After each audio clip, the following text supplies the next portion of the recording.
Hello, my name is Connor. And I'm Jason. And you're listening to the Amazed and Perplexed podcast.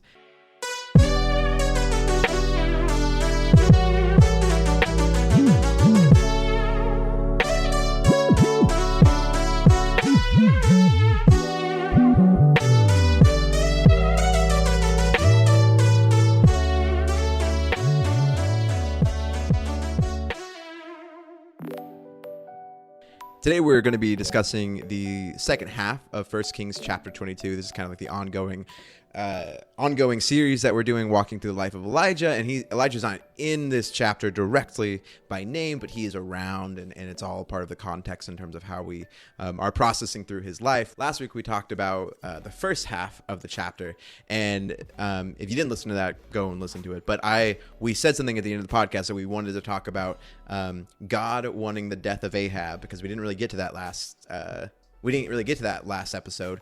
And for the first time, I think in Amazed and Perplexed history, we're actually following through on a promise that we made in the previous episode. So, Jason, before we jump into this discussion, before we jump into the next part of the chapter, I think it's really important we talk about just this simple fact that God really seems to want this human being dead. And what do we do with that?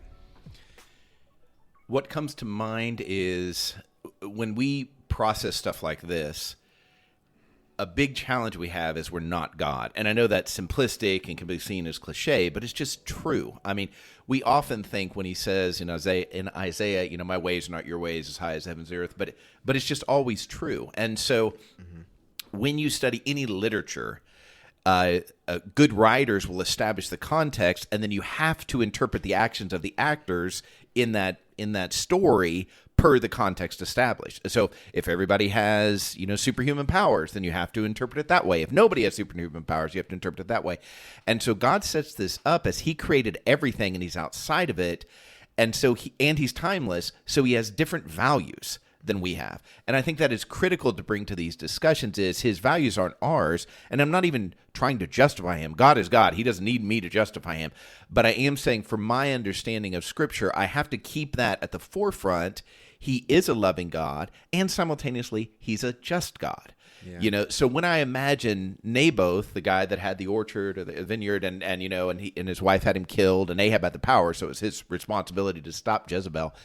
I have to think, man, Naboth's family is so happy when they hear this, finally justice, And so a lot of times when we hear even like death penalty talk, we think about it abstract. But really, the people that can really speak to the death penalty are the people that they've had somebody taken away or somebody's taken away from their life, and then they get to say what they want about justice. That's meaningful to me. I want to hear that part of the conversation.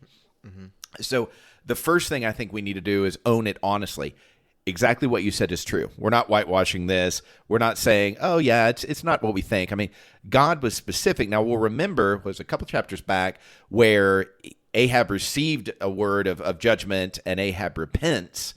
And so God says, I'm not going to have the same destruction. I'm going to save that for the kids. But now he's set himself up again as an enemy of God and an enemy against God's prophet.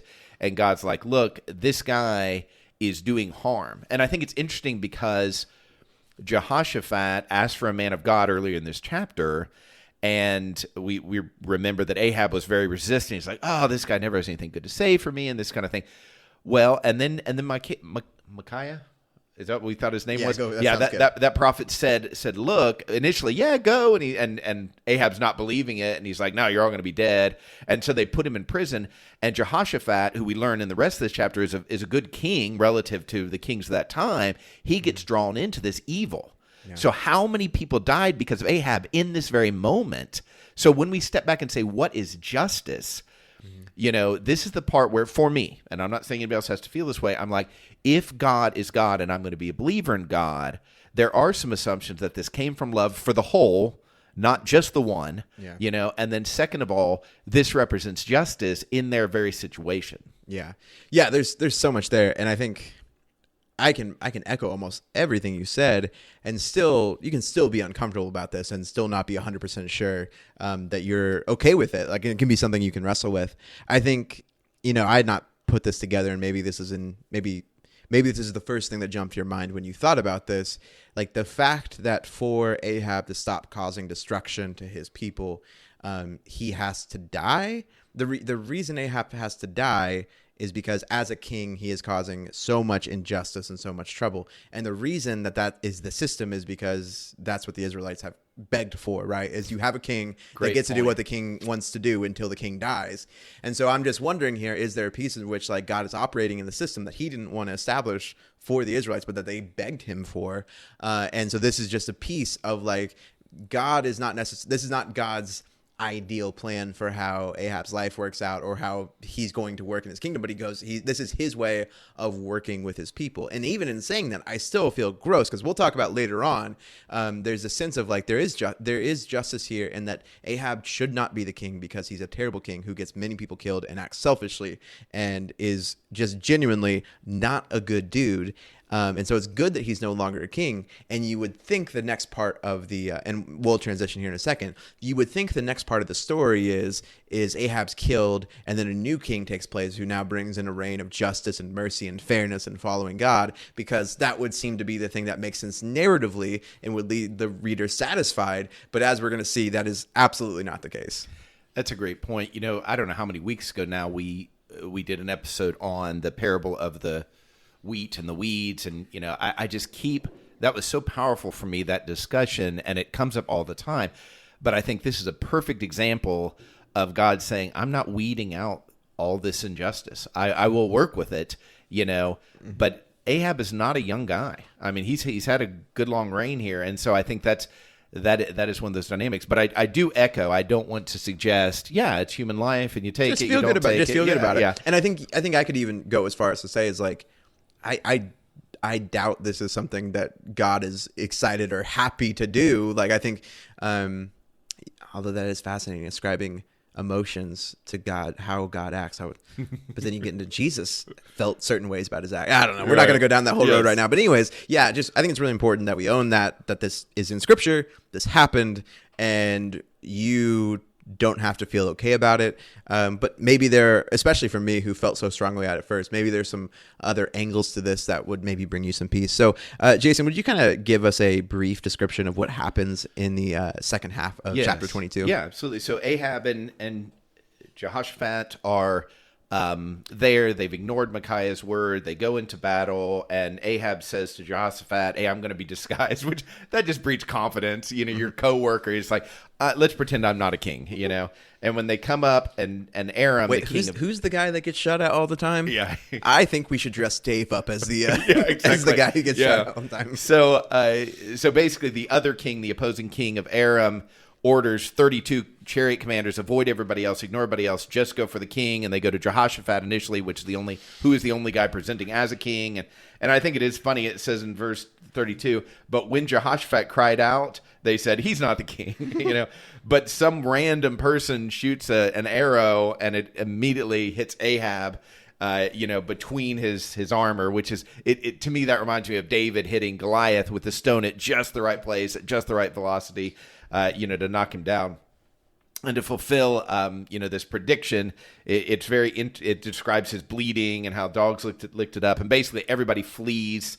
And what's interesting is we don't get a lot of follow up on what the king of Aram did. You know, we now go into almost like a broader look at the reigns of these kings, and we learn that, of course, Ahab dies, and his son Ahaziah succeeds him, and then we have this record of Jehoshaphat that he was a much better guy, but didn't go all the way to really be pure to God in terms of what was happening in their world.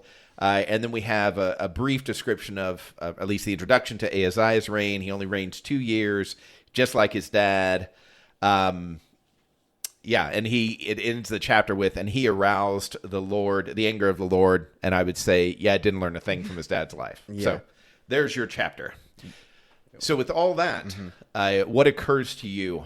Sure. And with our previous discussion, it's just so on the mind. What a fantastic way to leave this book, and maybe in the scrolls, like it would just be immediately picked up in Second Kings. I don't know exactly what that looked like back then, but man, I just there's some comfort here for me when I think about I'm gonna get vaguely political here. I don't there's not a single politician that I have seen that I really like, and every presidential candidate that I've had in my like voting lifetime has wildly depressed me in terms of their qualifications for leadership. And there's a sense I felt really, really strongly early on was this felt so unjust, so unfair, so unprecedented, so like this shouldn't be happening. This isn't the way things are supposed to be. And I still think that's the case. But also this passage, and when you read through the Hebrew Bible, there is some like, I don't know if it's comfort, but there's a certain check that God gives me here and goes like, listen, lots of people through lots of time were faithful to me with terrible leader after terrible leader after terrible leader. And I am just amazed every time I'm reading through the Old Testament and seeing how many people continue to get it wrong, specifically the people that are supposed to be in charge of God's people. The fact that God just doesn't do away with it over and over and over. The fact that there haven't been the fact that God never reneges on his promise to never flood the earth is so miraculous to me. And I think it's just really helpful. One, I feel great sympathy for the people when Ahab died, oh, thank goodness, like we're back now. Or like the prophets, Obadiah, okay, we're back now. Things are going to be better. We're going to turn. This is all new. It's all going to like, finally God's justice was given to Ahab, and we're now, and maybe they knew that his son sucked. I don't know. But even still, like, hey, a new chapter, new beginning, maybe he really takes the mantle of being a king seriously, and that changes him, and everything's good. And then it's just not. I just can't help but think about the hopelessness and the fear and the injustice that the people under these terrible kings must be feeling. I think that's a tremendous point. And it speaks, kind of just building on that, there is this sense in culture that there was a golden age, and maybe, yes, in a certain way. There were gold, and I'm not even talking just American history. I'm talking about history, where we romanticize some phase of life, even our own life. Oh, my 20s, oh, my teens, oh, my 30s, whatever was your best time, my college days kind of feel. The reality is we're in a fallen world in every generation. And I think where this really hits me is when I wish for something to be different. And especially if I think, if we could just get rid of this person, this ideology, this, whatever, this political party, whatever it is that I think, if we can just get rid of that, then ... it takes my eyes off Jesus. That's what it does. If we can just get this guy into office, it takes my eyes off Jesus. And somebody could say, well, it's not mutually exclusive. Maybe it's not mutually exclusive like in a perfect world. But in practical speaking, Jesus is really clear. You can't love God and money, or God and anything. And by that mean, I want the absolute best mostly for this thing or this person. Yeah. And just the futility. And I think in American history, it's like, well, if we can just get rid of gambling, if we can just get rid of alcohol, if we can just get rid of this. And they did it. And those tend to be the biggest debacles. And of course, the culture has reclaimed all of that in increasing, dynamics. You missed a chance for a great gambling pun. You could say in spades, but you. Oh yeah, I've got right there. I think it's so important, the futility, and there's part of it. And again, maybe there's a specific passage I could draw on here. I'm drawing a blank on currently, but like part of what God has to be communicating through all these failures of a king, and the fact that we get gory detail after gory detail of the failure here, and there's so few bright spots. Is there has to be a part of it where God is saying like so much of how you want to build a kingdom here is futile. So much of the things that you are agonizing over, the things that you think, if this will just happen, like you said, if this person will be elected, if this movement will grow, if this movement will end, if we confront and oppose this ideology, I think so often like I there's a sense you get in the Old Testament, like, man, if we could just get a king, things would be so much better. If we just get a better king, if we could get back to David, we get back to we just get a better king. We, even at the time of Jesus, man, we get back to the glory days. Like, there's always this sense, and you get the.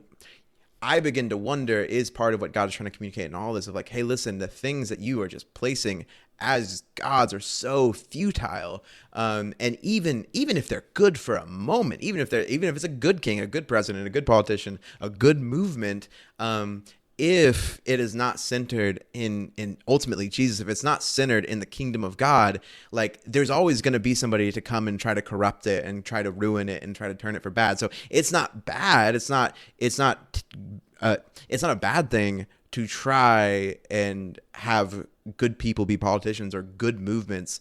But I do think for us, I think it's important for myself to just remind myself where first things should be first.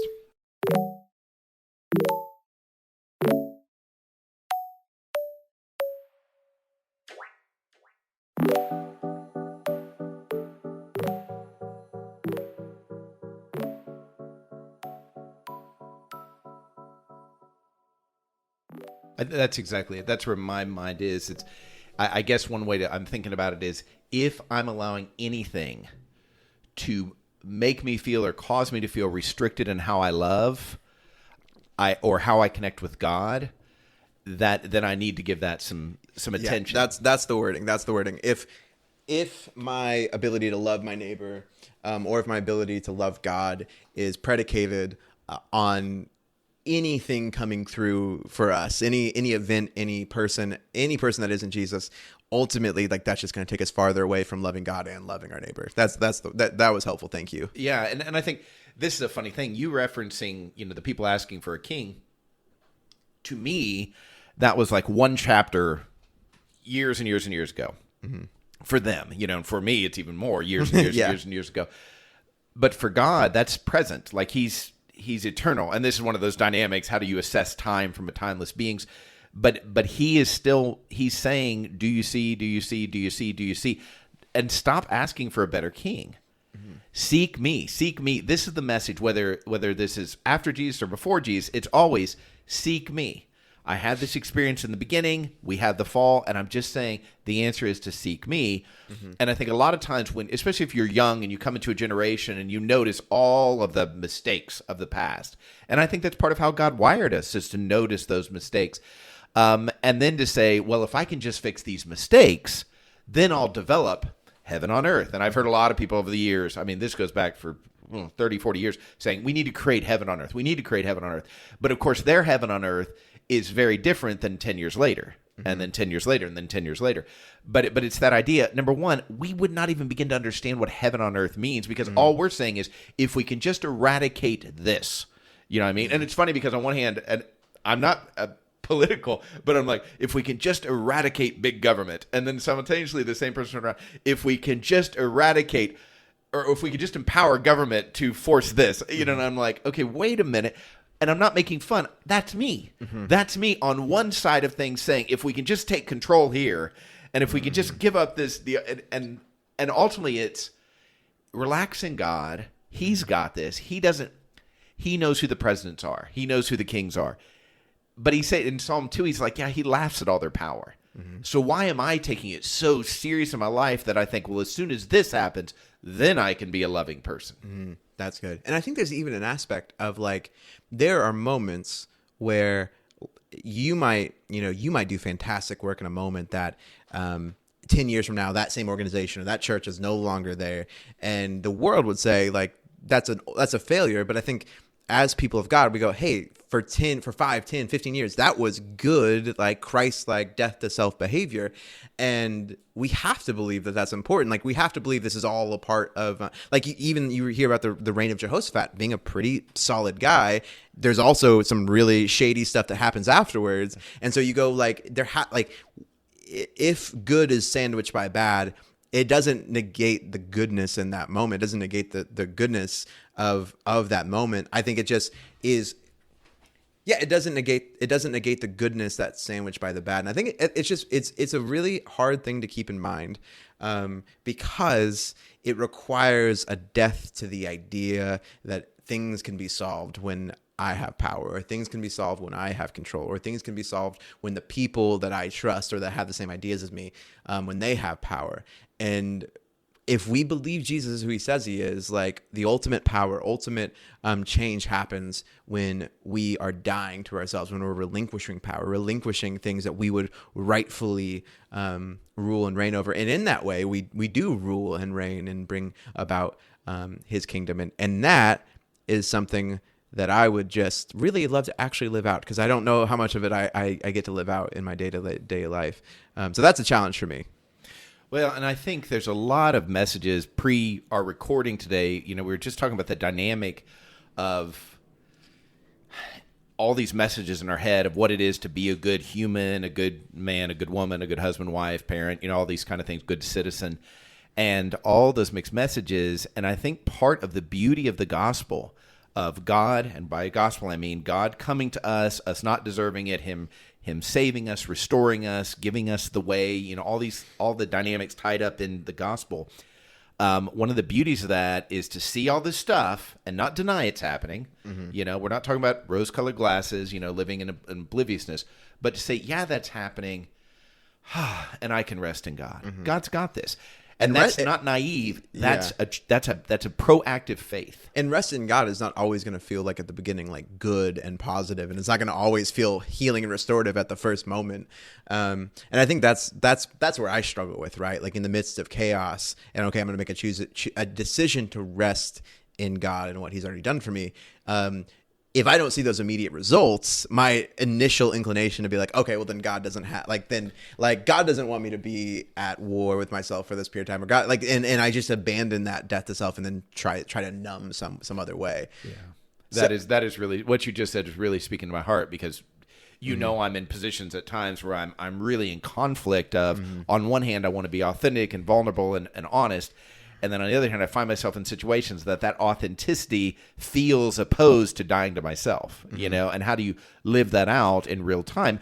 And if we plan right now, we're like, okay, Jason's going to have this interaction, and I can do that one interaction well. But the next interaction will have just enough variables that'll feel different. And I'm like, okay, now how do I do this? Well, and it ultimately gets to like what my call is. My call is in this moment to love God and to love my neighbor. And ultimately, like if I am ever coming at it from the perspective of how can you love your neighbor better, how can you love God more, if that's my starting point, or if this group of people can do that, then I'm going to get lost in it. My relationship with God is going to suffer, and ultimately I know that I'm just going to grow more self-righteous. You do not mean this, okay? But what I heard per our ongoing relationship is like, it cut me so deep, and it's so right, because a lot of times what I'm asking myself, or the conversation playing out in my head is, why are they mistreating me? Why do they get to do this? And I'm not denying the injustice that we find ourselves in, and I'm not suggesting there's not time to set boundaries and distinguish or distance yourself. Jesus did that at times. Especially for other people, vulnerable people. That's not a wrong thing to do. Right.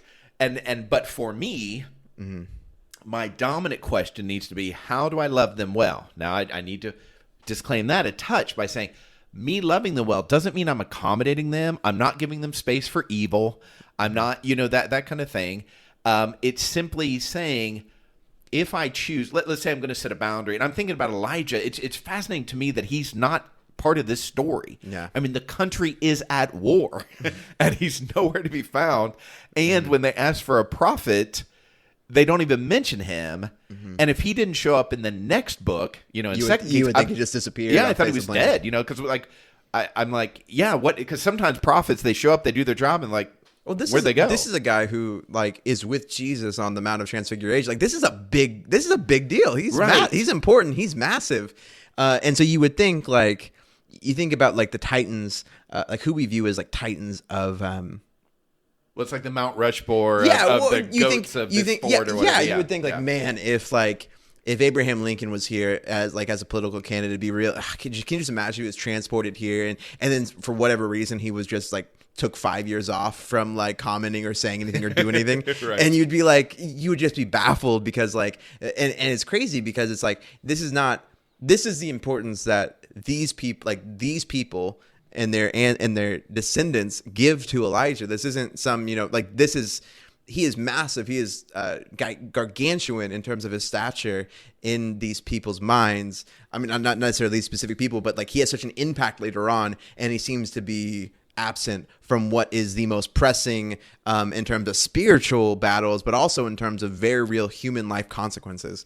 And we can't know why that's the case, but you do want to go. So much of the time when I see people who are not as active or vocal, or they're not where God has called them to is not exactly how and where and how God has called me to a place, you want to assume that, well, they must not really be, in line. And maybe Elijah isn't, maybe I don't know, maybe he's not in this moment, but you do have to say there's a possibility that that Elijah can be this incredible prophet who is massively important, and yet God did not need him to be a part of what we would consider possibly maybe the most pivotal moment of his country in his life. Yeah, I think that is such. I never looked at it like that until this moment. You saying that, and us talking about that idea of where is he, and I'm asking myself, how does this play out in my life? So we just had a big service day, last Sunday at my church. Instead of coming together in the building and sitting and worshiping that way, we worship by going out and serving. And every time I plan something like that, which takes a lot of work to line up everything, I'm like, I know we're only going to get a relative percentage of the congregation. Actually, I was really surprised. We had probably 75% of our congregation involved, which is shocking. I can't help but think, where's the other 25%, And my guess is that other 25%, the majority were doing something really good, But it is it's that overall feeling, if I'm doing something of God, why isn't everybody else doing it? And I notice this immediately when somebody else is doing it to me, like, Jason, you should volunteer for this. I'm like, no, I'm busy, or I don't have the energy. But when somebody else is doing it, I'm like, but mine is from God. Yeah, I love to picture the idea of somebody in your church who they decide, hey, on this Sunday, like, I don't get to spend much. Some dad gets up and he goes, I don't get to spend much time with my family, so instead I'm gonna make breakfast for my entire family. Then we're gonna go out on this like hike. We're gonna watch a movie together, and like you can paint that in such an easy way. You go, oh, what a heathen, what a like God. But for his kids, for the people in his life, they go, man, that was the most restorative, like important, moment that I've had with my dad in 2 months or whatever it may be. And again, it's not to say that there aren't people like myself, because I've dodged volunteer opportunities. I've I've not died to self. I've chosen myself over an opportunity to love and serve my neighbor. So it's not saying everybody else is perfect around me, and I just need to assume that at all times. But it is a helpful reminder that I always want somebody to assume the best of my actions and the best of my reasons, and assume that like God is working in me. And very rarely do I give that accommodation to other people. And so, yeah, very rarely do I ever give that accommodation to other people. I think, I don't know, this is so captivating. Not the first time I thought it, but I share, like, I hate manual labor of any kind. I hate it. And I do it much more than I want, but certainly not as much as I could. But it is that dynamic, and I even ask myself, if I wasn't a minister, how would my life look? For the majority of my adult life, I've been on staff at a church, and so I try to take that in. And you had to be there last Sunday. Right. Yeah. For me to say I'm out, would have been like, now what? And I have a very generous, gracious church, sure, compared to any I've ever been at before. But still, I'm like, I'm not going to miss this big event. It does really call to my mind the importance of me as a leader, or anybody that has influence over anybody else. Do we respect the individual leading of God's Spirit in each person's life? And I think that was a revelation to me, that Obadiah was, functionally second in command with Ahab, or maybe third under Jezebel, and yet wasn't confronting Ahab. And of course, Elijah in that same space of time was Ahab's biggest enemy. And, that kind of dynamic it really helps me to respect everybody's journey when it's not like mine. And the truth is, even my wife, who I love and I love to spend time with, her journey is different than mine. Yeah. And I have to respect that. That doesn't mean I don't influence it. And she influences me and we influence each other. But it is that idea of, I need to at least pause and say, God, okay, I want to respect what's going on in their life. I'm going to offer this opportunity. But if they say no, that's okay. And that's tough for leaders, I think, because we assess our leadership on how many people follow us. And I think that's a fallacy, because if you put that to Jesus, he's like, yeah, I had, 12,000 that one day. And I was like, the next day, I'm like, hey, why don't you eat my flesh? And then it was down to 12 again. It was like, well, I had 12,000 people. Then I snuck away, and like yeah, exactly. I snuck away in the dead of night, and some of those people never heard of me again. And so it was so extreme. I literally walked on water to get away from them. Yeah, man, we need to get back to talking more about Jesus stories, because then that just sent me down a whole thing of imagining Jesus and him being overstimulated and all right, let's talk about that one. Anyways, so before we go on, because we're nearing the end of our time, I think one thing I just want to talk about here. So there's this period where the author will describe a little bit of the reign of Jehoshaphat, and talk about like how he's a pretty solid king, a pretty good dude, and even there's this really funny refrain in verse 45. It says this: "As for the other events of Jehoshaphat's reign, the things he achieved in his military exploits, are these things not written in the book of the annals of the kings of Judah?" And it goes in this refrain is in this this slightly longer period describing that Jehoshaphat was basically like a decent, good enough king, especially in comparison to Ahab and a lot of the other previous kings that had been around at this time. And I am baffled. And again, like there is kind of this explanation here of like, we're not going to go too much into how great he was because it's written in this other place. But I also go like, we focus so much on the garbage. Like, can we, like, right before this, we saw like graphic scenes of a king's blood being licked by hounds. Can we spend a little bit more? Can we get like a couple chapters of the good? Can we get a couple chapters of the success, what success looks like? And so, yeah, that for me, I get it on one hand, but I'm also a little baffled. I think that's a great observation. And of course, I have not read a ton. I mean, I've probably read it, but I haven't spent a ton of time. But I know this comes up, the Annals of the King. And most often, I think it's good things. We would tell you about the good things, but da-da-da. And there is I wouldn't call it a fixation, but I think there's more, if a person is not in a good relationship with God, well, no, even people in a good relationship with God, it's like, hey, these bad things I'm not shying away from. Which on one hand, you would say, okay, God, I see that, this carries through the narrative of the fall and when people ask for a king and this kind of thing. On the other hand, it's like, it's kind of bad branding for God. Mm-hmm. You know what I mean? He creates all these people and there's all these problems and more problems, and it's like, it'd be nice for there to be a... Well, and I wonder if he's like, now I'm just getting this, kind of touching on the very first thing we talked about. Like, is this a way of God being like, yeah, a good king that's fine, but this isn't ultimately what I had for you. Like, this isn't ultimately part of like, and again, like even comparison to like what a good king looks like, which is really the only example we actually have is like Jesus, in terms of his, like, you're like, your idea of a king, like even your idea of a good king is not my idea of a good king. Like my good king doesn't have military exploits. My good king does not have, doesn't have the things that you would consider to be a good king. And so even recognizing in terms of justice that this guy is better than some of the previous guys, not dwelling on like, maybe there's some power here, not dwelling on this ultimately false notion that these people have concocted themselves. I don't know. Maybe that's reading too much into it. No, I don't know if that's true or not, but I see it. I see exactly what you're saying, and I see how it shows up in our life. It just does go back to what we were saying before.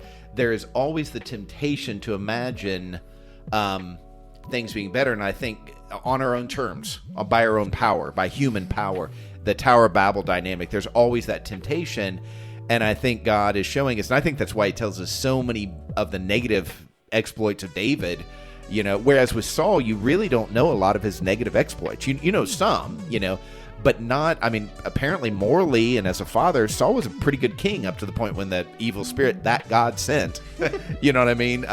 Starts to work on him, and then him yielding to those temptations more and more.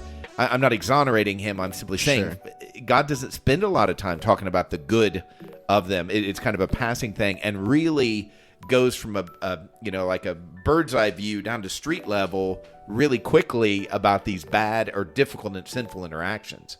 Yeah. So then that makes me wonder, how is he seeing life now?